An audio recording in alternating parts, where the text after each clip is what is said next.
Hello warriors. या लेक्चरमध्ये आपण महाराष्ट्र पोलीस अधिनियम 1951 जो आहे त्याच्यामधलं पुढचं प्रकरण म्हणजेच चॅप्टर 6 प्रकरण 6 जे आहे ते अभ्यासणार आहोत. आणि बेसिकली या प्रकरणामध्ये पोलिसांचे जे कार्यकारी अधिकार आहेत ते आणि पोलिसांची जी कर्तव्य आहेत त्याच्याबद्दलची माहिती आपल्याला पाहायला मिळते. जर आपण या प्रकरणाच्या दृष्टीने कलमं जर पाहिली तर कलम 64 पासून ते कलम 98 पर्यंतची कलमं तुम्हाला या प्रकरणामध्ये पाहायला मिळतात. पण जर तुमच्या एक्झामच्या दृष्टीने पाहिलं आपण तर तुमच्या एक्झामच्या दृष्टीने महत्त्वाची असणारी कलमं कुठली आहेत ज्याच्यावरती आयोगाने वारंवार प्रश्न विचारलेले आहेत, तर सगळ्यात पहिल्यांदा तर कलम 64 पासून म्हणजे कलम 64, 65, 66, 67, 68 आणि 69 म्हणजे 64 ते 69 सलग कलम जे आहे ते तुम्ही लक्षात ठेवू शकता. त्याच्यानंतर जर पुढे जाऊन आपण पाहिलं तर 72 आहे, 73, 74, 75, 76 इथंपर्यंतची. त्यानंतर 79 पासून ते साधारणतः 82 पर्यंतचे कलम तुम्हाला म्हणजे प्रश्नामध्ये आणि याच्यापैकी काही कलम जे आहे ती तुम्हाला ऑप्शनमध्ये पाहायला मिळतात, त्याच्यामुळे आपण ती पण करून घेतोय. आणि त्याच्यानंतर मग 86 आहे आणि 98 आहे, ही कलमं आपल्याला अभ्यासायची आहेत. या लेक्चरमध्ये आपण तीच अभ्यासणार आहोत. मग जर आपण सगळ्यात पहिल्यांदा कलम 64 पाहिलं तर कलम 64मध्ये आपल्याला पोलीस अधिकाऱ्यांची कर्तव्य पाहायला मिळतात आणि ॲक्च्युली हे कलम वारंवार विचारलेलं आहे. ठीक आहे, कलम 64 तुम्हाला माहितीच असायला पाहिजे की याच्यामध्ये पोलीस अधिकाऱ्याची काय काय कर्तव्य आहेत. कलम 64 आपल्याला काय सांगतं तर समन्स बजावणं असेल किंवा वॉरंटची अंमलबजावणी करणं असेल. समन्स आणि वॉरंट या दोन वेगवेगळ्या गोष्टी आहेत. CRPC अभ्यासताना आपल्याला त्या पाहायला मिळतील. IPCमध्ये पण त्याचा थोडाफार तुम्हाला संदर्भ जो आहे तो मिळून जाईल. त्याच्यानंतर वरिष्ठांचे आदेश पाळणे, जे काही वरिष्ठ अधिकारी असतील ते जे काही हे देतील म्हणजे त्यांचे जे काही आदेश असतील त्यांच्या ज्या ऑर्डर्स असतील त्या पाळणं हे त्यांचं कर्तव्य आहे. त्याचबरोबर ज्यावेळेला दखलपात्र गुन्हा असेल, दखलपात्र म्हणजे आपण मोस्टली पाहतो की जिथे वॉरंटशिवाय अटक करण्याचा अधिकार असतो, तर अशा गुन्ह्यांमध्ये त्वरित कार्य करणं हे त्यांचा अधिकार कर्तव्य असेल. त्याच्यानंतर सार्वजनिक उपद्रवास आळा घालणं म्हणजे जर समजा एखाद्या ठिकाणी असं कुठलं कृत्य होत असेल की सार्वजनिक ठिकाणी उपद्रव निर्माण होतोय तर त्याच्यासाठी आळा घालणं किंवा प्रतिबंध करणं हे यांचं पोलिसांचं कर्तव्य असेल. आणि त्याचबरोबर दुसऱ्या पोलीस अधिकाऱ्याला कायदेशीर मदत करणं इन द सेन्स कायदेशीर हा शब्द इथे महत्त्वाचा आहे. नाही तर मदत करणं म्हणजे कधीही कुठेही मदत करणं नाही. कायदेशीर मदत जिथे आवश्यक आहे तिथे कायदेशीर मदत करणं हे सुद्धा पोलीस अधिकाऱ्यांचं कर्तव्य असेल. तर अशा पद्धतीने आपल्याला कलम 64मध्ये पोलीस अधिकाऱ्यांची कर्तव्य पाहायला मिळतात. म्हणजे जर प्रश्न तुम्हाला विचारला की पोलीस अधिकाऱ्यांची कर्तव्य कोणती आहेत तर ती तुम्हाला कलम 64मध्ये पाहायला मिळतात. पण पुढे जाऊन पोलिसांची जी जनतेसंबंधी कर्तव्य आहेत ती आपल्याला कलम 66मध्ये पाहायला मिळतात. त्याच्यामुळे या दोन्हीमध्ये गोंधळ नाही होऊ द्यायचा. 64मध्ये काय आहेत पोलीस अधिकाऱ्यांची कर्तव्य आहेत, फक्त त्यांचं स्वतःचं काय कर्तव्य आहे ते. आणि 66मध्ये आपण काय पाहणार आहोत की त्यांची जनतेप्रती कुठली कर्तव्य आहेत ते. कलम 64. त्याच्यानंतर जर कलम 65 आपण पाहिलं तर सार्वजनिक जागी प्रवेश करण्याचा पोलिसांचा अधिकार. मग एखादी सार्वजनिक जागा आहे किंवा रहदारीची जागा आहे, लोकांचे येण्या जाण्याचं ठिकाण आहे, तर अशा ठिकाणी पोलीस जे आहेत ते प्रतिबंध करू शकतात. तिथे ते वॉरंटशिवाय प्रवेश करू शकतात. त्याचबरोबर अशा ठिकाणी जर समजा पोलिसांना एखादी संशयित व्यक्ती आढळली तर सद्भावनापूर्वक जर समजा एखादी सद्भावना जर समजा पोलिसांना सार्वजनिक ठिकाणी एखादी संशयित व्यक्ती आढळली तर पोलीस सद्भावनापूर्वक त्या व्यक्तीची झडती घेऊ शकतात. म्हणजे केवळ त्रास द्यायचा म्हणून नाही, सद्भावनापूर्वक ते काय करू शकतात तिथे झडती घेऊ शकतात. मग कलम 65 काय सांगतं की सार्वजनिक जागे किंवा लोकांच्या येण्या जाण्याच्या ठिकाणी पोलिसांना जे आहे ते प्रतिबंध करण्याचा किंवा तिथे प्रवेश करण्याचा, तिथे जाऊन झडती घेण्याचा अधिकार आहे. आणि याबद्दल सुद्धा आयोगाने वारंवार प्रश्न विचारला आहे.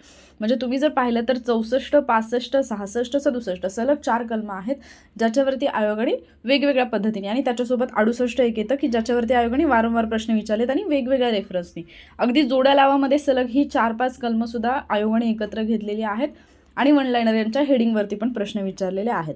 मग आपण कलम 64 कसे लक्षात ठेवणार आहोत 64. कलम 64 पोलिसाने पकडला चोर. कलम 64 पोलिसाने पकडला चोर. इथे तुम्हाला दिसत असेल इथे एक चोर आहे, इथे एक पोलीस आहे, तर यांनी काय केलं चोर पकडलाय. मग आता हे कशासाठी लक्षात ठेवायचं, कारण वारंवार विचारलं जाते आणि इथे आपण चोरच का लक्षात ठेवतो, कारण इथे पोलिसाचं फक्त कर्तव्य आणि आपण लहानपणापासून चोर पोलीस खेळत आलोय, त्यामुळे आपल्याला एवढं माहिती नक्की असतं की पोलिसाचं काम काय असतं तर चोरांना पकडणं. ठीक आहे. आणि मग पुढे 66मध्ये जनतेसंबंधी कर्तव्य, तर तुमचं इथे कन्फ्युजन होणार नाही. त्याच्यानंतर 65च्या बाबतीत म्हणजे मी अजूनही पाहिलं नाही की चिकन 65 काय असतं, बट हां म्हणजे हे ऐकलं होतं मी, असं बऱ्याच ठिकाणी बोर्ड वगैरे लिहिलेले असतात आणि ही ट्रिक मी खूप वर्षापूर्वी बनवलेली होती, बट स्टील मला कधी असा प्रसंग नाही आला की मी हे कधी प्रत्यक्षात पाहीन किंवा खाईन. तर चिकन 65 जे आहे त्याच्यावरून तुम्ही काय लक्षात ठेवू शकता की जनरली चिकन कुठे मिळतं, सार्वजनिक ठिकाणी मिळतं, बरोबर आहे, जिथे लोक येतात जातात अशा ठिकाणी चिकन मिळतं. मग पोलीस काय करतील, अशा ठिकाणी जातील, तिथे जर त्यांना कोणाला असा संशय दिसला तर मग ते काय करतील, त्याची झडती घेऊ शकतात. सो चिकन 65 चेकिंग 65 असं लक्षात ठेवायचं तुम्हाला. चिकन 65च्या ऐवजी तुम्हाला चेकिंग 65 असं लक्षात ठेवायचं आहे. सार्वजनिक ठिकाणी पोलिसांना प्रवेश करण्याचा अधिकार, त्याचबरोबर सद्भावनापूर्वक संशयित व्यक्तीची झडती घेण्याचा सुद्धा अधिकार याच्यामध्येच येतो. ठीक आहे. आणि इथे ज्यावेळेला पोलिसांना या ठिकाणी प्रवेश करायचा असेल सार्वजनिक ठिकाणी, त्यावेळेला वॉरंटची आवश्यकता असणार नाही. त्यानंतर पुढचं जे कलम आहे ते आहे कलम 66, ज्याच्याबद्दल मी ऑलरेडी बोलले. 66मध्ये लोकांसंबंधी पोलिसांची जी कर्तव्य आहेत त्याच्याबद्दलची माहिती तुम्हाला कलम 66मध्ये मिळते. मग याच्यामध्ये कुठली कार्य दिलेली आहेत, तर एक, जर एखादी अपंग व्यक्ती दिसली तर त्यांना सहाय्य करणं हे पोलिसांचं कर्तव्य असेल. बेसिकली तुम्ही बऱ्याचदा हे रेल्वे पोलिसांच्या बाबतीत पाहिलं असेल की रेल्वे स्टेशनवरती वगैरे कुणी अपंग व्यक्ती असेल, अंध व्यक्ती असेल तर त्यांना पोलीस किंवा इवन धडधाकट लोकांनासुद्धा ज्यावेळेला ते प्लॅटफॉर्मवरती उतरण्याचा प्रयत्न करतात, त्यांना उतरता नाही येत किंवा ॲक्सिडेंट होण्याचे चान्सेस असतात, त्यावेळेला पोलीस लोक त्यांना मदत करत असतात. तर हे आपल्या सर्व पोलिसांचं पण काम आहे. म्हणजे ते मी रेल्वे पोलिसांचं उदाहरण दिलं, जरी ते सेंट्रलचं जॉब असेल तरीसुद्धा मी हे उदाहरण का दिलं, कारण एक इमेज तुमच्या नजरेसमोर येईल 66च्या माध्यमातून. ठीक आहे. 66 कलम लक्षात ठेवण्यासाठी. त्याच्यानंतर जर एखादी व्यक्ती नशेत असेल, नशा चढलेली असेल किंवा एखादी वेडी व्यक्ती असेल तर अशा व्यक्तींना ताब्यात घेणं हे सुद्धा पोलिसांचं कर्तव्य आहे. त्याचबरोबर ज्या व्यक्तीला अटक केलेली आहे त्या व्यक्तीला वैद्यकीय मदत देणं आणि अन्य आसरा देणं हे सुद्धा पोलिसांचं कर्तव्य असेल. म्हणजे एकतर CRPCच्या बाबतीत आपण त्या दिवशी मी ऑलरेडी ग्रुपवरती ट्रिक पाठवली होती की एखाद्या व्यक्तीला अटक केल्यानंतर तिची वैद्यकीय चाचणी करण्यासंदर्भातल्या तरतुदी की पहिल्यांदा पोलीस अधिकारी जे आहेत त्यांच्या विनंतीवरून करण्यात येऊ शकते किंवा जरी त्या व्यक्तीने स्वतः तशी इच्छा व्यक्त केली तरीसुद्धा तिची वैद्यकीय चाचणी केली जाऊ शकते. किंवा जर अटक केलेली व्यक्ती आहे आणि तिला इतर वैद्यकीय मदत आवश्यक आहे, जसं की त्या व्यक्तीला ऑलरेडी कुठला तरी त्रास आहे आणि त्याच्यासाठी त्याची आवश्यकता आहे, तर ती वैद्यकीय मदत देणं ही पोलिसांची कर्तव्य आहेत, ज्यावेळेला आपण लोकांसंबंधी कर्तव्याचा विचार करतो त्यावेळेला. ठीक आहे. त्याच्यानंतर ज्यावेळेला झडती घ्यायची असेल तर त्रास न देता झडती घेणं हे त्यांचं कर्तव्य आहे. त्याचबरोबर लहान मुलं असतील किंवा स्त्रिया असतील तर त्यांच्या संदर्भामध्ये नीती नियमांचं पालन करणं हे पोलिसांचं कर्तव्य आहे. म्हणजे स्त्रिया असतील किंवा लहान मुलं असतील तर तिथे उगीच ॲरोगंटली वगैरे वागायला नाही पाहिजे पोलिसांनी. त्याच्यानंतर एखाद्या ठिकाणी आग लागली असेल किंवा लागण्याची शक्यता असेल, तिथे असं काही दिसत असेल कंडिशन, तर त्या आगीमुळे होणारं नुकसान टाळणं हेही पोलिसांचं कर्तव्य आहे. आणि एखाद्या ठिकाणी अपघात किंवा संकट टाळणं हेही त्यांचं कर्तव्य आहे. ही जी 7 कर्तव्य आहेत ॲज इट इज लक्षात ठेवा, कारण याच्या संदर्भात प्रश्न असा बनू शकतो की खालीलपैकी कोणतं एक पोलिसांचं जनतेसंबंधी कर्तव्य आहे किंवा नाही. त्याच्यामध्ये 3 मे बी इकडचे दिलेले असतील आणि एक जे आहे ते 64मधलं दिलेलं असू शकतं किंवा कसंही. आणि खाली जे ऑप्शन आहेत मग खाली आणखी ऑप्शनमध्ये पण दिलं जाऊ शकतं किंवा 4च जे पर्याय आहेत त्याच्यामध्येच तसं शफल करून सुद्धा दिलं जाऊ शकेल. तर लोकांसंबंधीची कर्तव्ये जी आहेत ती 66मध्ये आहेत आणि बाकीची जी आहेत म्हणजे पोलिसांची ती आपण 64मध्ये पाहिलं. तर तुम्ही कलम 66 कसं लक्षात ठेवू शकता, मी इकडे दिलं आहे का, नाही दिलं. कलम 66 जे आहे 66 आमच्यासाठी तुमचं हे कर्तव्य फिक्स. ठीक आहे. पोलिसांचं कर्तव्य फिक्स, जनतेसाठी पोलिसांचं कर्तव्य फिक्स असं. त्याच्यानंतर 67 जे आहे 67 जे आहे ते कशा संदर्भात आहे तर रस्त्यावरच्या रहदारीचं नियमन करण्याशी संबंधित. असंच आपण एक पाहिलं होतं कलम 33 ज्याच्यामध्ये रस्त्यावरच्या रहदारीसाठी आणि सार्वजनिक सुव्यवस्थेसाठी नियम करण्याचा अधिकार आपण पाहिलेला होता. काय आयु आधी नियम कर रहदारीचे नियम कर, कलम 33 आठवत असेल तुम्हाला. तर इथे आपण कलम 67 मध्ये पाहतो की रस्त्यावरती जी रहदारी आहे त्याचं नियमन करण्याचं काम सुद्धा पोलिसांकडे असेल.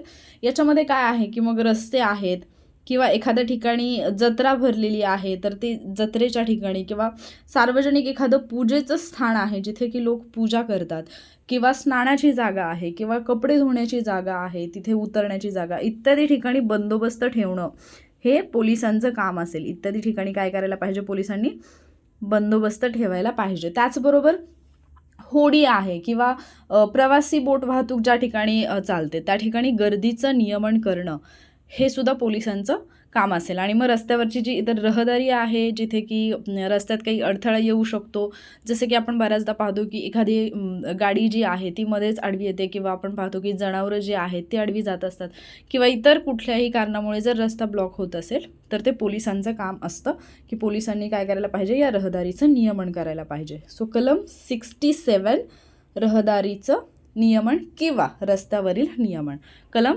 67 रहदारीचं नियमन किंवा रस्त्यावरील नियमन असं तुम्ही लक्षात ठेवू शकता. त्याच्यानंतर आहे 68 कलम 68 काय सांगतं पोलिसांचे वाजवी आदेश पाळण्याचे लोकांवर बंधन. पोलीस जे काही आदेश देतील ते आदेश लोकांनी पाळले पाहिजेत, ते पोलिसांवरती बंधनकारक असतं. आणि जर समजा पोलिसांचे असे जे आदेश आहेत ते लोक पाळत नसतील तर कलम 140 नुसार त्यांना शिक्षा मिळू शकते. 500 रुपयापर्यंतचा दंड त्यांना होऊ शकतो. शिक्षा काय आहे 500 रुपयांपर्यंत दंड. तर ज्यावेळेला तुम्ही 68 लक्षात ठेवता 68 सोबत तुम्हाला 69 पण लक्षात ठेवायचं आहे. 68 काय म्हणतं पोलिसांचे जर वाजवी आदेश लोकांनी पाळले नाही तर कलम 140 नुसार त्यांना 500 रुपयापर्यंत दंड होऊ शकतो. पण कलम 69 जे आहे ते स्पेसिफिकली सांगतं की कलम 68चं जर उल्लंघन केलं तर एखाद्या व्यक्तीला अटक करण्याचा किंवा तिला घालवून देण्याचा अधिकार सुद्धा पोलिसांना आहे. जर समजा 68 मध्ये सांगितलेले जे काही आदेश आहेत ते म्हणजे एकतर पाळणं बंधनकारक आहेच, पण जर समजा लोक ते बंधन म्हणजे जे काही आदेश आहेत ते जर पाळत नसतील तर त्यांना 140 नुसार उल्लंघनासाठी शिक्षा तर होईलच, पण त्याचबरोबर 68चं उल्लंघन केल्यासाठी त्यांना अटक किंवा त्यांना घालवून देण्याचा अधिकार म्हणजे थोडक्यात आपण हद्दपार किंवा तडीपार म्हणतो, ठीक आहे, घालवून देण्याचा अधिकार सुद्धा आहे. मग याच्यामध्ये त्यांना घालवून पण दिलं जाऊ शकतं किंवा त्यांना दंडाधिकारी जे आहेत दंडाधिकाऱ्यांच्या समोर सुद्धा त्यांना उभं केलं जाऊ शकतं, हजर केलं जाऊ शकतं DM समोर, ठीक आहे. आणि जर काही क्षुल्लक कारण असेल तर त्याच्या बाबतीमध्ये त्यांना काय की बोलवून नेलं आणि ते कारण संपलं की त्यांना सोडून दिलं. म्हणजे बऱ्याचदा तुम्ही पाहता की काही लोकांना उचलून नेलं जातं आणि परत लगेच सोडून पण दिलं जातं त्या टाईपमध्ये, ठीक आहे. तर 69 मध्ये ते आहे. मग तुम्ही लक्षात कसं ठेवाल 68 6-8 कलम 6-8 आदेश न पाळल्यास आमच्याशी गाठ. पोलीस काय म्हणतात आदेश न पाळल्यास आमच्याशी गाठ. 6-9 कलम 6-9 उल्लंघन केल्यास घालवून देऊ, उल्लंघन केल्यास घालवून देऊ. तर 68 आणि 69 एक साथ लक्षात ठेवा. मग आता तुम्ही कुठली कलमं अभ्यासलेली आहेत आत्तापर्यंत जर आपण या लेक्चरचा विचार केला तर म्हणजे आत्ता आपण लेक्चर सुरू केल्यापासून तर सगळ्यात पहिल्यांदा पाहिलं तुम्ही 64 मध्ये काय होतं पोलीस अधिकाऱ्यांचं कर्तव्य. 64 पोलिसाने पकडला चोर किंवा पोलिसाने पकडावा चोर हे त्याचं कर्तव्य आहे. 65 मध्ये आपण काय पाहिलं चिकन 65 चेकिंग 65 सार्वजनिक जागी प्रवेश करण्याचा पोलिसांचा अधिकार. 66 पोलिसांचं जनतेप्रती कर्तव्य फिक्स हे आपण पाहिलं राईट. त्याच्यानंतर 67 रहदारीचं नियमन, 67 रहदारीचं नियमन पाहिलं. आणि त्याच्यानंतर मग आपण पाहिलं 68 म्हणजे 6-8 आदेश न पाळल्यास आमच्याशी गाठ. 6-9 जर म्हणजे 68चं उल्लंघन केलं तर घालवून देऊ या पद्धतीने. तर 64 पासून 69 पर्यंतची कलमं या पद्धतीने लक्षात ठेवा. त्याच्यानंतर पुढचं जर महत्त्वाचं कलम आपण पाहिलं तर आपण डिरेक्टली 72 पाहतोय. त्याच्या आधी जर तुम्हाला म्हणजे 70 मध्ये काय आहे आणि 71 मध्ये काय आहे असा प्रश्न असेल तर अर्थात तुम्ही वाचलंच असेल, पण तरी पण जर समजून घ्यायचं म्हटलं तर थोडक्यात सांगते. आपण जे कलम 37 पाहिलेला आहे, कलम 38 पाहिलेला आहे आणि तिथेच असणार कलम 39. 37, 38 आणि 39 या कलमांनुसार जो काही आदेश दिला जाईल त्या आदेशाची अंमलबजावणी करण्यासंदर्भात कलम 70 आहे. त्याच्यानंतर कलम 43, 55, 56, 57, 57A आणि 63AA जे की आपण हद्दपारीमध्ये पाहिले होते, म्हणजे जे काही तडीपारीचे वगैरे कलम होते तिथे जे आपण पाहिले होते, तर त्याच्यानुसार जे आदेश दिले जातात त्याच्या अंमलबजावणी संदर्भात 71 आहे. ठीक आहे. आणि त्याच्यानंतर आता आपण कलम 72 पाहतोय की पोलीस अधिकारी वॉरंटशिवाय केव्हा अटक करतात. तर ॲक्च्युली वॉरंटशिवाय अटक करण्याच्या संदर्भात तुम्हाला वेगवेगळी 2-3 कलमं पाहायला मिळतात की जिथे पोलीस अधिकाऱ्यांना वॉरंटशिवाय अटक करण्याचा अधिकार आहे. पण कलम 72चा जर आपण विचार केला तर कलम 72नुसार तीनपेक्षा जास्त कंडिशन ॲक्च्युली दिलेल्या आहेत की जिथे पोलीस अधिकारी वॉरंटशिवाय अटक करू शकतात. एक म्हणजे कलम 121, जर एखाद्या व्यक्तीने आगीची खोटी माहिती दिली तर वॉरंटशिवाय अटक करता येऊ शकतं. कलम 122 जे आहे ते आपण ऑलरेडी पाहिलं की सूर्यास्तानंतर आणि सूर्योदयापूर्वी म्हणजे रात्री अंधार पडल्यानंतर ते सकाळी उजाडेपर्यंत जर एखादी व्यक्ती संशयास्पद स्थितीत जर कुठेही फिरताना आढळली तर त्याला वॉरंटशिवाय अटक करता येऊ शकतं. का फिरतोय हा माहीत नाही. ठीक आहे. तर त्याला अटक करता येऊ शकतं. त्याच्यानंतर कलम 136नुसार गोंगाटास मनाई केल्याचा जो आदेश आहे त्याचं जर उल्लंघन केलं तर आपण ज्यावेळेला इकडे पाहिलं होतं ना 35, 36, 37, 38, 39 त्याच्यामध्ये आपण पाहिलेलं 133 पासूनचं उल्लंघन, 133नुसार शिक्षा, 134नुसार, 135नुसार, 136नुसार. तर तिथे जे आपण गोंगाटास मनाईचा आदेश आहे त्याचं उल्लंघन केल्यानंतर आपण काय पाहिलेलं कलम 136नुसार शिक्षा पाहिलेली. तर कलम 136चं जर उल्लंघन झालं तरी सुद्धा पोलीस काय करू शकतात, वॉरंटशिवाय अटक करू शकतात. त्याचबरोबर इतर पण कलम इथे दिलेली आहेत. 33(1) दिले, मग त्याच्यामध्ये आपण रहदारीचं नियमन पाहिलेलं होतं. त्याच्यानंतर 36, 37, 56, 57, 63AA आणि 63A जे की आपण प्रकरण 5मध्ये पाहिलेलं आहे तर त्याच्याशी रिलेटेड आहे. प्रकरण 4मध्ये काही आणि प्रकरण 5मध्ये. मग 36मध्ये आपण डीजेवाले बाबू तुम्हाला आठवत असतील, 37मध्ये पण आपण याच्याशी म्हणजे शांतता वगैरे राखण्याशी संदर्भातच तरतुदी पाहिल्या होत्या. तर या कलमाच्या संदर्भामध्ये पोलीस अधिकारी काय करू शकतात, अधिपत्राशिवाय म्हणजे वॉरंटशिवाय अटक करू शकतील, हे सांगते कलम 72. त्याच्यानंतर कलम 73 जे आहे तर इथं दिलेलं आहे मी ॲक्च्युली कलम 72ची पण ट्रिक. कलम 72 वॉरंट के बिना भाग अंदर. आता हे ॲक्च्युली मग नाही जुळते पण ॲटलिस्ट तुम्ही लक्षात ठेवू शकता की कलम 72 काय म्हणतंय की वॉरंट नाही आहे तरी पण भाग अंदर, जेल के अंदर. ठीक आहे. वॉरंट के बिना जेल के अंदर असं लक्षात ठेवू शकता तुम्ही कलम 72. त्याच्यानंतर पुढचं जे कलम आहे महत्त्वाचं ते आहे कलम 73. तर कलम 73 पासून जसं तुम्ही पुढे पाहत जाल म्हणजे 73 आहे, 74 आहे, 75 आहे, 76 आहे, 77 आहे, 78 आहे. ही जी सगळी कलमं आहेत म्हणजे जवळपास 73 पासून ते 78 पर्यंत. याच्यामधली आपण 76 पर्यंत पाहणार आहोत. 77, 78 मी सांगून देईन तुम्हाला. तर 73 ते 78 पर्यंतची जी कलमं आहेत याच्यामध्ये बेसिकली तुम्ही काय पाहता तर प्राणी जे आहेत, प्राण्यांना क्रूरपणे जर वागवण्यात आलं तर त्या संदर्भात काही तरतुदी दिलेल्या आहेत. मग कलम 73 काय म्हणतं, जर समजा प्राण्यांना क्रूरपणे वागवलं गेलं किंवा त्यांना आपण असं म्हणूयात की थोडक्यात म्हणजे निर्दयीपणे वागवलं गेलं तर पोलीस काय करू शकतात, वॉरंटशिवाय अटक करू शकतात. 72मध्ये आपण काय पाहिलं की कलम 121, 122, 136 आणि मग बाकी 33, 36, 37, 56, 57, 57, 63AA, 63A त्याचं उल्लंघन केलं तर. 73मध्ये काय आहे की जर समजा पोलिसांच्या समोर प्राण्यांना क्रूरपणे वागवलं जाते तर पोलीस काय करू शकतात, वॉरंटशिवाय अटक करू शकतात. मग याच्यामध्ये या केसमध्ये काय आहे की एक प्रतिबंध अधिनियम आहे, प्राण्यास निर्दयीपणे वागवण्यास प्रतिबंध अधिनियम आहे 1960चा. तर त्या संदर्भात जसं की मी तुम्हाला सांगितलं होतं ना मागे एकदा एक केस सांगितलेली की एक शेतकरी जो आहे तो दुपारचा बैलगाडी घेऊन चालला होता आणि कुठल्या तरी प्राणीप्रेम्याने पाहिलं आणि मग त्याला राग आला की एवढ्या उन्हाचं म्हणजे दुपारच्या 12:30-1च्या दरम्यान ज्यावेळेला कडक उन्हाळा चालू आहे अशा वेळेला हा शेतकरी बैलगाडी घेऊन जातोय. तर मग त्यांनी जाऊन केस केली. मग हे मी म्हटलं होतं की बऱ्याचदा त्या अधिकाऱ्यांनाही माहिती नसतं की हे कशाशी संदर्भात आहे किंवा असं काही करता येतं का. म्हणजे माहिती असेल पण प्रत्येकालाच माहिती असेल काही जरुरी नाही. बरेच लोक असतात ज्यांना की त्याच्याबद्दलची माहिती नसते. ठीक आहे. तर प्राण्यांना निर्दयीपणे वागवण्यास प्रतिबंध करणारा जो अधिनियम आहे 1960 त्याच्यानुसार ही कारवाई पोलीस जे आहे ते करू शकतात. म्हणजे महाराष्ट्र पोलीस अधिनियमनी त्यांना तो अधिकार दिलाय की असं जर प्राण्यांना पोलिसांच्या समक्ष क्रूरपणे वागवलं जात असेल तर ते वॉरंटशिवाय अटक करतील. कलम 73.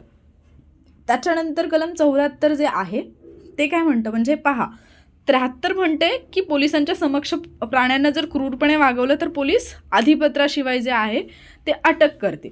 आणि कलम 74 काय म्हणते की प्राण्यांना निर्दयीपणे वागवण्यास प्रतिबंध करणाऱ्या अधिनियमाअंतर्गत अधिकार. म्हणजे कलम 73 नुसार पोलीस वॉरंटशिवाय अटक करू शकतात जर एखाद्या प्राण्याला निर्दयीपणे वागवलं तर.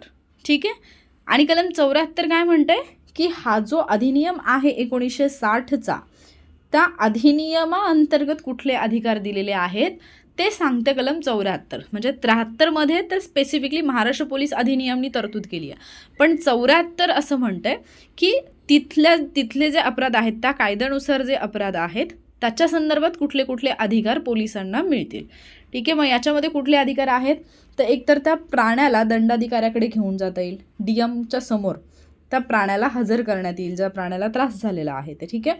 त्याचबरोबर जो संबंधित प्राणी आहे म्हणजे ज्या प्राण्याला त्रास झाला आहे तर आरोपी व्यक्ती जर तसं म्हणत असेल तर त्याला पशुवैद्यकीय अधिकाऱ्याकडे सुद्धा घेऊन जाता येईल. आणि त्याचबरोबर जोपर्यंत डीएम निर्देश देत नाहीत, म्हणजे जोपर्यंत डीएम निर्देश देत आहेत किंवा देत नाहीत, म्हणजे त्यांचे निर्देश प्राप्त होईपर्यंत औषधोपचारासाठी किंवा त्याचं जे काही असेल त्या प्राण्याच्या बाकीच्या काही चाचण्या वगैरे असतील तर त्याच्यासाठी त्याला तिथे ठेवण्यात येईल. ठीक आहे. तर इथे एक गोष्ट लक्षात घ्या की कलम 73 आणि 74मध्ये बेसिक डिफरन्स काय होता. 73 सांगते की प्राण्यांना निर्दयीपणे जर वागवण्यात आलं तर पोलीस अटक करतील, तो अधिकार पोलिसांना आहे. आणि कलम 74 म्हणते की जर प्राण्याला निर्दयीपणे वागवलं तर त्याच्यासाठीचा जो अधिनियम आहे प्राण्यास निर्दयीपणे वागवण्यास प्रतिबंध अधिनियम 1960, त्याच्यातल्या अपराधासंबंधी कुठले अधिकार आहेत पोलिसांना हे इथे सांगितलेलं आहे. आणि हे जे काही अधिकार पोलिसांना आहेत त्याच्यामध्ये प्राण्याला दंडाधिकाऱ्याकडे घेऊन जाणं असेल किंवा पशुवैद्यकीय अधिकाऱ्याकडे घेऊन जाणं असेल किंवा औषधोपचार होईपर्यंत आणि डीएमचे निर्देश मिळेपर्यंत त्याला अटकून सुद्धा ठेवता येईल. हे आहे कलम 74. त्याच्यानंतर कलम 75 जे आहे ते काय म्हणतं की ज्या व्यक्तीच्या ताब्यातून प्राणी घेतलेला असेल, ज्या व्यक्तीच्या ताब्यातून हा प्राणी घेण्यात आला असेल त्या व्यक्तीस तो परत देण्याचे दंडाधिकारी यांना अधिकार. ठीक आहे. मग आता ज्यावेळेला कलम 74 नुसार आपण पाहिलं की तो प्राणी काय केला आहे दंडाधिकाऱ्यासमोर घेऊन गेला आहे, त्यावेळेला दंडाधिकारी काय करतील, ज्या व्यक्तीच्या ताब्यातून तो प्राणी घेण्यात आला आहे त्या व्यक्तीला तो प्राणी परत देण्याबद्दल निर्देश देतील की ज्याच्या ताब्यातून घेतला त्याचा त्याला परत द्या. किंवा तो प्राणी जो आहे त्याच्या पुढच्या औषधोपचारासाठी किंवा सांभाळासाठी ते एखाद्या उपचारालयात, म्हणजे थोडक्यात जो काही गुरांचा दवाखाना आपण म्हणतो तर उपचारालयात सुद्धा ते पाठवू शकतात, त्या व्यक्तीकडे देऊ शकतात किंवा उपचारालयात सुद्धा पाठवू शकतात. ठीक आहे. तर कलम 73 पोलिसांच्या समक्ष जर प्राण्यांना क्रूरपणे वागवलं तर पोलीस विना वॉरंट अटक करू शकतात. कलम 74 प्राण्यांना निर्दयीपणे वागवण्यास प्रतिबंध करणाऱ्या अधिनियमाअंतर्गत कुठले अधिकार आहेत ते. आणि कलम 75 जे आहे ज्या व्यक्तीच्या ताब्यातून प्राणी घेतला त्याला परत हजर करण्याच्या अटीवरती दंडाधिकारी काय करतील, तो प्राणी परत करू शकतील. त्याच्यानंतर येतं कलम 76. आता दवाखान्यामध्ये नेला किंवा पशुवैद्यकीय अधिकाऱ्यासमोर नेला तर मग पशुवैद्यकीय अधिकाऱ्याने पण त्याचं हे केलं असेल ना, काहीतरी त्याला चेकिंग करावं लागेल, तर त्याच्या संदर्भातली सुद्धा तरतूद इथे आहे कलम 76मध्ये.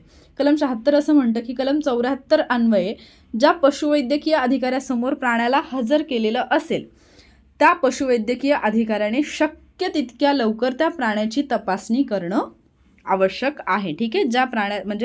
ज्या पशुवैद्यकीय अधिकाऱ्यासमोर त्याला हजर केलेलं आहे त्यांनी त्याची तपासणी केली पाहिजे.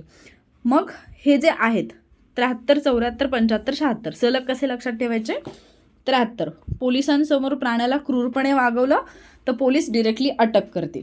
हा अटक करण्याचा अधिकार किंवा दंडाधिकाऱ्यासमोर घेऊन जाण्याचा अधिकार कोणी दिलेला आहे तर प्राण्यांना निर्दयीपणे वागवण्यास प्रतिबंध करणारा अधिनियम आहे 1960चा, त्या अधिनियमाने अधिकार दिलेला आहे कलम 74मध्ये. कलम 75मध्ये काय आहे की ज्या व्यक्तीच्या ताब्यातून हा प्राणी घेतला त्या व्यक्तीला परत देण्यासंदर्भात दंडाधिकारी आदेश देऊ शकतात. आणि कलम 76 काय आहे, ज्या पशुवैद्यकीय अधिकाऱ्याकडे तो प्राणी नेण्यात आलेला आहे, प्राण्याला हजर करण्यात आलेले त्या अधिकाऱ्याने शक्य तितक्या लवकर त्याची तपासणी केली पाहिजे. हे आहे 76. तर 73, 74, 75, 76 सलग लक्षात ठेवा.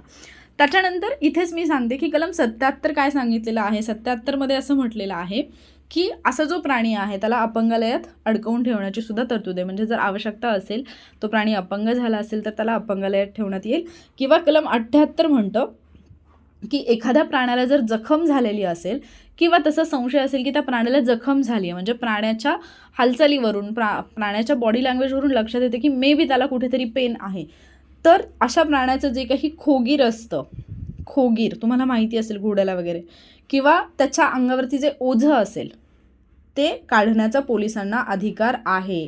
म्हणजे एखादा प्राणी तो ऑलरेडी त्याला जखम झालेली आहे किंवा तो त्या कंडिशनमध्ये नाही आहे की तो तेवढं ओझं वाहून नेऊ शकेल, असं जर पोलिसांना संशय आला तर पोलीस काय करतील, त्याचं खोगीर काढून ठेवू शकतात किंवा त्याचं ओझंसुद्धा काढून ठेवू शकतात. ठीक आहे, हे आहे कलम 78. तर आपण कलम 73 पासून ते कलम 78 पर्यंत जी कलमं पाहिली ती कशा संदर्भात होती, प्राण्यांच्या संदर्भामध्ये होती. प्राण्यांच्या संदर्भात पोलिसांना काय अधिकार आहेत किंवा त्यांची काय कर्तव्य आहेत ती.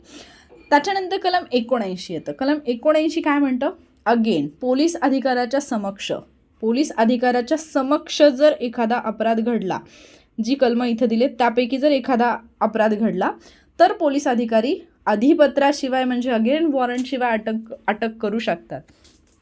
कलम 72मध्ये आपण काही कलमं पाहिली होती की जो गुन्हा जर पोलीस अधिकाऱ्यासमोर त्याच्यामध्ये जी कलमं पाहिली होती त्याच्यामध्ये अशी तरतूद होती की पोलीस अधिकारी अधिपत्राशिवाय अटक करू शकतात. ठीक आहे, कलम 121, कलम 122, कलम 136 आणि त्याच्यानंतर 33, 36, 37, 56, 57, 63A आणि 63A, 63AA, 63A ही कलमं आपण पाहिली 72मध्ये.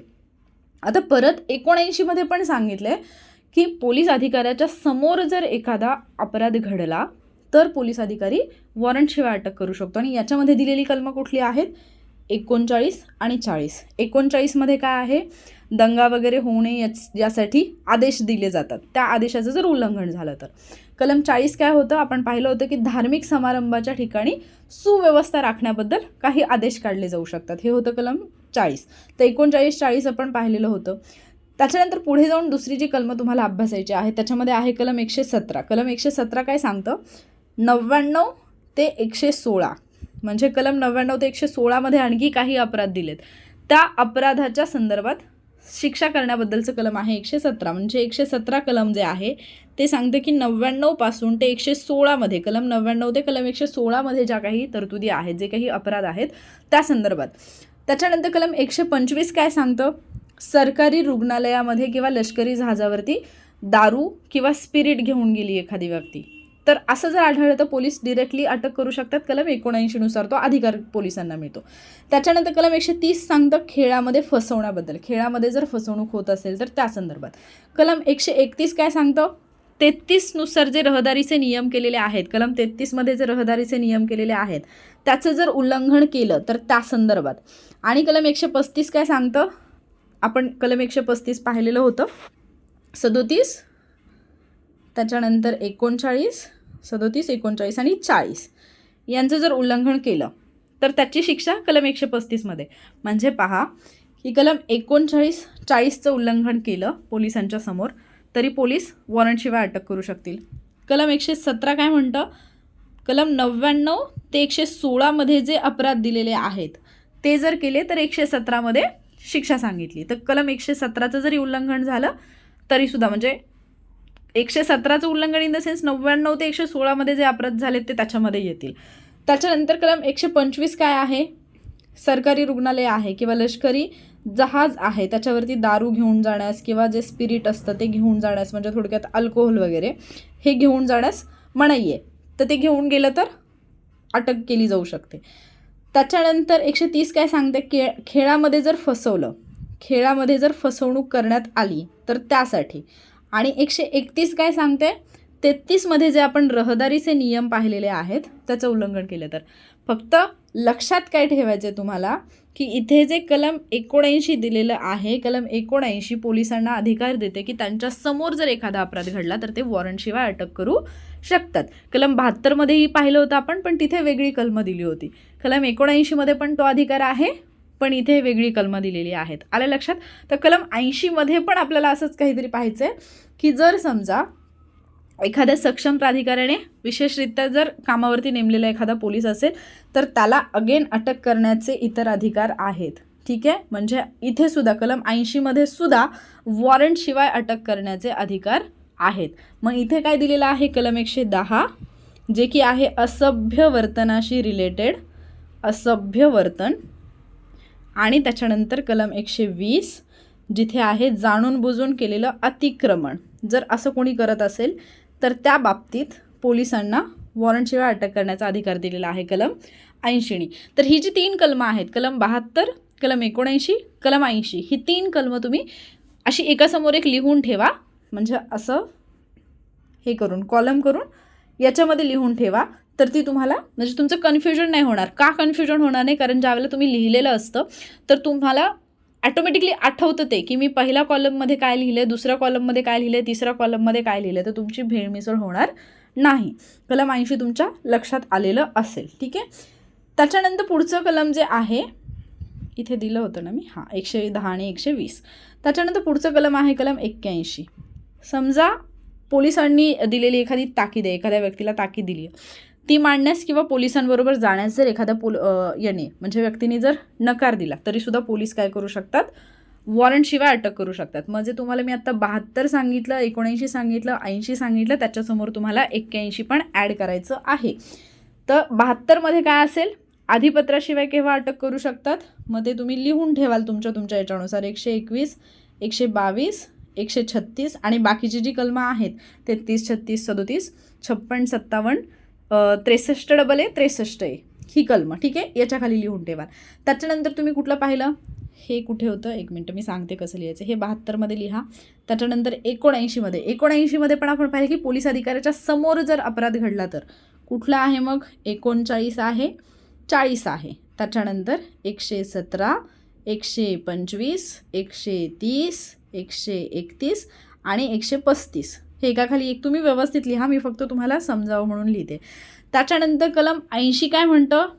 जर समजा सार्वजनिक ठिकाणी असभ्य वर्तन केलं म्हणजे 110 किंवा जाणून बुजून अतिक्रमण केलं 120 तरीसुद्धा पोलीस अधिपत्राशिवाय अटक करू शकतात. आणि मग कलम 81 पण काय म्हणते परत? की जर समजा पोलिसांचा एखादा आदेश म्हणजे पोलिसांबरोबर यायला नकार दिला किंवा पोलिसांची ताकीद मांडण्यास जर नकार दिला तर पोलीस अधिपत्राशिवाय अटक करू शकतात. म्हणजे पोलिसांनी सांगितल्यानंतर पण पोलिसांनी ताकीद दिली आहे की हे असं करू नको तरीही एखादी व्यक्ती तो गुन्हा करते तर. ठीक आहे, हे झालं कलम 81. तर ही जी 4 कलमं आहेत ती सलग लक्षात ठेवा. त्याच्यानंतर येतं कलम 82. कलम 82 म्हणतं की दावा न सांगितलेली जी मालमत्ता आहे त्या मालमत्तेचा ताबा पोलीस काय करतील? तात्पुरता तो ताबा घेऊन तो आयुक्तांकडे किंवा शासनाकडे, राज्य शासनाकडे तो दावा जो आहे तो देऊ शकतात. म्हणजे राज्य शासनाच्या किंवा आयुक्तांच्या सुपूर्द ती मालमत्ता जी आहे ती सुपूर्द केली जाऊ शकते पोलिसांमार्फत. पोलीस काय करतील? समजा त्यांना एखादी मालमत्ता सापडली किंवा त्यांच्या स्वाधीन कोणीतरी ती मालमत्ता केली आणि त्याच्यावरती जर कोणीही दावा सांगत नसेल की ही आमची मालमत्ता आहे किंवा सार्वजनिक रस्त्यावरती आढळून आलेल्या मालकाला किंवा ताबादाराला काढून नेण्याचा म्हणजे निर्देश देऊन सुद्धा ती जर मालमत्ता काढून घेतलेली असेल की सार्वजनिक ठिकाणी कोणतरी आढळले पण त्या मालमत्तेचा कोणी मालक नाही माहिती आहे तर मग काय केलं जाईल? ती जी मालमत्ता आहे ती आयुक्तांच्या हवाले किंवा आयुक्ताकडे सुपूर्द करण्यात येईल. आयुक्ताकडे सुपूर्द करण्यात येईल हे लक्षात ठेवा. ठीक आहे, आयुक्तांच्या हवाले करण्यात येईल. तर हे विधान जसंच्या तसं लक्षात ठेवा की कोणाकडे सुपूर्द करता येते ती? तर ती आयुक्तांकडे सुपूर्द करता येते. आणि मग पुढे जाऊन जर तुम्ही पाहिलं तर कलम 83 आणि 84मध्ये जे आहे तर ते असंच सांगितलेलं आहे म्हणजे या संदर्भातच आहे ते याच्याशी रिलेटेडच आहे की समजा जर 400 रुपये प्लस 400 रुपये प्लस किमतीची जर एखादी विना मृत्यूपत्र मालमत्ता असेल की 400 रुपयेपेक्षा अधिक किमतीची मालमत्ता आहे आणि त्याचं कुठलं मृत्यूपत्र वगैरे नाही आहे तर मग त्याच्या संदर्भातली तरतूद जी आहे ती 83मध्ये आणि 84मध्ये आहे. 85मध्ये सांगितले की 83मध्ये आणि 84मधलं सोडून इतर बाबतीत जे असेल तर ते काही याच्याबद्दल प्रश्न विचारलेले नाही आहेत, फक्त एकदा नजरेखालून घालून ठेवा. ठीक आहे. त्याच्यानंतर जे पुढचं कलम येतं महत्त्वाचं ते येतं कलम 91 गुरांना कोंडवाड्यात घालणं. आता आपण बऱ्याचदा पाहतो की आपल्याला ना खूप सगळी गुरं वगैरे, आता गुरं म्हटलं की मग तुम्हाला लगेच कलम 2चं पोटकलम 1 आठवलं पाहिजे, जिथे आपण गुरेढोरीची व्याख्या पाहिलेली होती. ठीक आहे. तर मग हे जे म्हणजे गुरांचे कोंडवाडे वगैरे असतात, तर कलम 90नुसार गुरांचे कोंडवाडे उघडण्याचा जो अधिकार आहे किंवा रक्षक नेमण्याचा जो अधिकार असतो तो पोलिसांना असतो. ॲक्च्युली आयुक्तांच्या नियंत्रणाखाली असं काम केलं जाऊ शकतं कलम 90नुसार. आणि कलम 91मध्ये काय आहे की जी गुरं आहेत अशी भटकणारी वगैरे, तर त्यांना कोंडवाड्यात घालणं हे पोलिसांचं कर्तव्य असेल. जर अशी गुरं जी आहेत त्यांना कोंडवाड्यात घातलं, जर पोलिसांनी घातलं तर ते पोलिसाचं कर्तव्य असेल. पण सर्वसामान्य व्यक्तींनी जर ते घातलं तर मग ती काय असेल, विधिसंमत कृती, म्हणजे एक कायदेशीर कृती असेल. म्हणजे आपल्यासारख्या सर्वसामान्य माणसाने जर गुरांना कोंडवाड्यात घातलं तर ती एक कायदेशीर कृती असेल. ठीक आहे. हे आहे कलम 91. कलम 91 गुरांना कोंडवाड्यात घालण्यासंदर्भातलं कर्तव्य. आणि त्याच्यानंतर येतं कलम 98. 96 आहे ॲक्च्युली आधी. 96मध्ये काय आहे की विशिष्ट बाबतीमध्ये एखादा अधिकारी असेल किंवा दंडाधिकारी असेल तर त्यांनी कुठली कृती अनुसरायला पाहिजे, कुठली कृती जी आहे ती काय म्हणतो आपण त्याला, अंमलात आणायला पाहिजे त्याच्याबद्दल. ठीक आहे. मग त्याच्याबद्दलचे काही अधिकार दिलेले आहे, जसं की CRPC नुसार दिलेलं आहे इथे. CRPCचं कलम 129 आणि कलम 130 नुसार आयुक्ताला दंडाधिकाऱ्याचे अधिकार प्राप्त होतात. तर CRPC अभ्यासताना ते लक्षात येईल. आणि कलम 167 जे आहे, इलाखा शहर अधिकारी आरोपीला जास्तीत जास्त 15 दिवस, इलाखा शहर अधिकारी जो आहे तो आरोपीला जास्तीत जास्त 15 दिवस अडकवून ठेवू शकतो. ठीक आहे. आणि त्याच्यानंतर मग येतं कलम 98, निकडीच्या प्रसंगी कर्तव्य, म्हणजे जर एमर्जन्सी असेल थोडक्यात, तर अशा वेळेला कुठली कर्तव्य असतील त्याच्याबद्दल. मग राज्य शासन काय करू शकतं, कोणतीही सेवा अत्यावश्यक सेवा म्हणून घोषित करू शकतं. राज्य सरकारने जर एखादी सेवा अत्यावश्यक सेवा म्हणून जर जाहीर केली तर त्या संदर्भात पोलिसांची कर्तव्य असतील. त्याचबरोबर अशी अत्यावश्यक सेवा जी आहे ती जास्तीत जास्त 1 महिन्यापर्यंत घोषित केली जाऊ शकते. 1 महिना, 1 महिने, 1 महिना, 1 महिना. ठीक आहे. आणि संबंधित सेवांसाठी वरिष्ठ अधिकाऱ्याचा कोणताही आदेश, कुठलाही आदेश असेल तर ते पाळण्याचं कर्तव्य पोलिसांचं असेल. म्हणजे आता बऱ्याचदा आपण पाहतो की अचानक कोणाची तरी रॅली निघते, अचानक कोणाचा तरी काहीतरी प्रोग्राम ठरतो, अचानक कुठला तरी एखादा सार्वजनिक कार्यक्रम असतो, काही अचानक होऊ शकतं. मग राज्य शासनाला जर एखादी अत्यावश्यक सेवा वाटली, राज्य शासनाने जर तशी घोषित केली तर पोलिसांना तिथे ड्युटी दिली जाईल आणि वरिष्ठ अधिकाऱ्यांनी सांगितलं की ते पाळणं हे पोलिसांचं कर्तव्य असेल. तिथे पोलीस कुठलेही काकू करत बसणार नाहीत. हे होतं कलम 98. तर आपण याच्यामध्ये कुठली कुठली कलमं पाहिली ती आपण क्विकली रिवाईज करूयात, म्हणजे तुमच्या लक्षात येऊन जाईल. ठीक आहे. तर सगळ्यात पहिल्यांदा आपण पाहिलं होतं कलम 64, म्हणजे हे जे प्रकरण आहे कलम 64 पासून सुरू होते. आणि ॲक्च्युली जे प्रकरण 6 आहे, पोलिसांचे कार्यकारी अधिकार आणि पोलिसांची कर्तव्य, तर याच्यामध्ये आपण पाहिलं होतं की कलम 64 ते 98 कलमं आहेत. आणि याच्यामधली जी महत्त्वाची कलमं आहेत ती आपण इथे अभ्यासलेली आहेत. मग याच्यामध्ये पहिल्यांदा तुम्ही पाहिलं कलम 64, ज्याच्यामध्ये पोलीस अधिकाऱ्यांची कर्तव्य पाहिली. त्याच्यानंतर तुम्ही पाहिलं कलम 65, सार्वजनिक जागी प्रवेश करण्याचे जे पोलिसांचे अधिकार आहेत ते तुम्ही पाहिले. आणि हे दोन्ही लक्षात कसे ठेवले, 64 पोलिसाने पकडला चोर, 65 चिकन 65, चेकिंग 65. त्याच्यानंतर 66 आमच्या संदर्भात तुमची कर्तव्य फिक्स, लोकांसंदर्भात पोलिसांची कर्तव्य फिक्स. 66मध्ये लोकांसंदर्भात किंवा जनतेसंबंधी पोलिसांची जी कर्तव्य आहेत ती दिलेली आहेत. त्याच्यानंतर 67मध्ये दिलेलं आहे रहदारीचं नियमन, कलम 67 रहदारीचं नियम. त्यानंतर 6-8 म्हणजे कलम 68, याच्यामध्ये लोकांवरती पोलिसांचे वाजवी आदेश पाळण्याचं बंधन आहे. तर 6-8 आदेश न पाळल्यास आमच्याशी गाठ. आणि 6-9 काय म्हणतं, 68चं उल्लंघन केलं तर अटकवण्याचा किंवा घालवून देण्याचा अधिकार. 6-8 आदेश न पाळल्यास आमच्याशी गाठ, 6-9 उल्लंघन केल्यास घालवून देऊ, हे म्हणतात पोलीस. त्याच्यानंतर आपण पाहिलं होतं 72 पासून, म्हणजे 72मध्ये पोलिसांना याच्याशिवाय वॉरंटशिवाय अटक करण्याचा अधिकार. मग ते 72, 79, 80, 81 हे जे आहे ते तुम्ही काय कराल, एकासमोर एक लिहून ठेवाल. त्याच्यानंतर तुम्ही 73 पासून पुढे 78 पर्यंत पाहिलं, जे की प्राण्यांना क्रूरपणे वागवलं तर त्याच्याशी रिलेटेड आहे. 73मध्ये काय पाहिलं, प्राण्यांना जर क्रूरपणे वागवलं तर वॉरंटशिवाय अटक करण्यात येईल. हा जो अधिकार आहे किंवा म्हणजे कुठला कायदा इथे लागू होतो तर प्राण्यास निर्दयीपणे वागवण्यास प्रतिबंध करणारा अधिनियम 1960. आणि या अंतर्गत मग काही अधिकार जे आहेत ते कलम 74 नुसार प्राप्त होतात, ज्याच्यामध्ये त्या प्राण्याला 3 दिवसाच्या आत दंडाधिकाऱ्यासमोर हजर करणं असेल किंवा पशुवैद्यकीय अधिकाऱ्यासमोर हजर करणं. मग ज्या व्यक्तीच्या ताब्यातून प्राणी घेतलाय त्याला परत करण्याबद्दल दंडाधिकारी आदेश देऊ शकतात कलम 75 नुसार. कलम 76 नुसार काय आहे की ज्या पशुवैद्यकीय अधिकाऱ्यासमोर प्राण्याला नेले त्यांनी तपासणी केली पाहिजे. हे आहे कलम 76. त्याच्यानंतर कलम 77 मध्ये काय होतं, प्राण्याला अपंगालयात नेऊन ठेवणं, किंवा 78 होतं की प्राण्याला जखम झाली असेल किंवा तसा संशय आला तर त्याचं खोगीर काढून ठेवणं किंवा ओझं काढून ठेवणं. ठीक आहे. त्याच्यानंतर 79 मी तुम्हाला सांगितलं 72 सोबतच 79, 80, 81 अभ्यास. 79 काय आहे, अगेन अधिपत्राशिवाय अटक. 39, 40, 117, 125, 130, 131, 135. त्याच्यानंतर 80 मध्ये काय आहे, अटक करण्याबाबत इतर अधिकार. मग त्याच्यात काय येईल, 110 नुसार असभ्य वर्तन, 120 नुसार जाणून बुजून अतिक्रमण, असं जर असेल तर 80 नुसार वॉरंटशिवाय अटक. तर हे 3 तुम्ही व्यवस्थित लक्षात ठेवू शकता. म्हणजे 80, 110, 120. ठीक आहे, या तिघांचा संबंध लावा.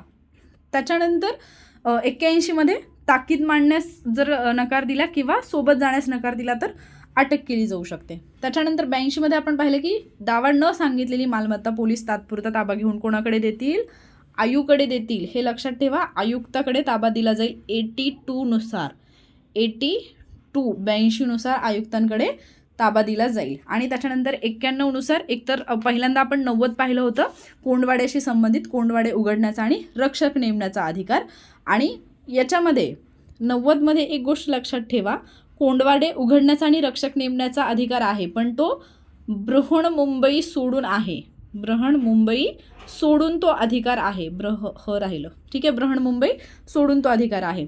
91 मध्ये काय आहे, गुरांना कोंडवाड्यात घालणं पोलिसांचं कर्तव्य असेल आणि सर्वसामान्य माणसांची ती विधिसंमत कृती असेल. ठीक आहे. आणि त्याच्यानंतर 96 काय सांगतं, विशिष्ट बाबतीमध्ये अधिकाऱ्याने किंवा दंडाधिकाऱ्याने कुठली पद्धत अनुसरावयाची आहे त्याच्याबद्दलची माहिती. आणि 98 मध्ये ज्यावेळेला निकडीचा प्रसंग असेल, अत्यावश्यक सेवा म्हणून राज्य शासन एखादी सेवा घोषित करेल त्यावेळेला पोलिसांची कुठली कर्तव्य असतील, ते आहे कलम 98 मध्ये. इथे आपलं संपतं प्रकरण 6. प्रकरण 6 मधली जी महत्त्वाची कलमं आहे ती सगळी आपण पाहिलेली आहेत. आता तुमचं काम आहे की याच्यावरती जे क्वेश्चन्स दिलेले आहेत ते क्वेश्चन्स सॉल्व करणं आणि त्याचं ॲनालिसिस करणं. आता ॲनालिसिस म्हणजेच हे लेक्चरमध्ये सगळं झालेलं आहे. याच्यानंतर जे प्रकरण 7 आहे त्याच्यामध्ये आपण पाहणार आहोत अपराध व शिक्षा. तर तसं तर ऑलमोस्ट प्रकरण 7 जे आहे त्याच्यामधले बरेचसे पॉईंट जे आहेत ते तुमचे ऑलरेडी पाठीमागेच कवर झालेले आहेत. तर ते 7व्या प्रकरणामध्ये आपण अभ्यासूयात. आय होप तुम्हाला समजलं असेल. जर समजलं असेल, लक्षात राहिलं असेल, रिवाईज करा, लक्षात राहून जातं. क्वेश्चन ज्या वेळेला सोडवतं तुम्ही ॲटोमॅटिकली गोष्टी तुम्हाला अंडरस्टँड व्हायला लागतात. आणि मग फक्त प्रकरण 7 आणि प्रकरण 8 उरतं आणि हे झालं की मग तो ॲक्ट आपला संपतो. जर समजलं असेल तर लाईक नक्की करा. थँक्यू.